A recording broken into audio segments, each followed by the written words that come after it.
Dinner করতে বসে পড়েছি। এটা হলো গুড়, এটা হলো ওই যে রুটিটা খাই গোলা রুটি টাইপের ওইটা। এদিকে মায়ের সিরিয়াল চলছে। এটা কি সিরিয়াল বলো তো, কমেন্টে বলবে তোমরা এটা কি সিরিয়াল, তোমরা যদি জানো। যারা দেখেছো তারা জানো, যারা দেখোনি তারা জানো না। খেতে বসে পড়েছি। এদিকে মা তো সিরিয়াল দেখতে ব্যস্ত। সন্ধ্যাবেলা টিভি, রাতেরবেলা খেতে খাওয়া ওই ডিনারটা করার সময় যে সিরিয়ালটা চলবে ফোনের ভেতরে, খেতে খেতে ওইটাই চলবে। এখনো শুরু করে দিয়েছি খাওয়া। খাও, এটা আমাদের ভালোই লাগে খেতে, এইটার সাথে গুড়। কেমন লাগে গো? খুব ভালো, যারা খায় না একবার খেয়ে দেখবে, খুব ভালো লাগে। এটা কিভাবে বানায় তোমাদের কালকে দেখাবো।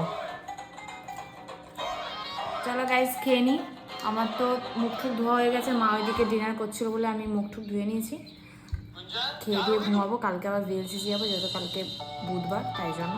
তো আবার কালকে সকালে তোমাদের সাথে দেখা হবে। Tata, good night. টাটা বলে দাও। Good night. গুড নাইট সবাইকে, তোমরা ঘুমিয়ে পড়ো খেয়ে দিয়ে।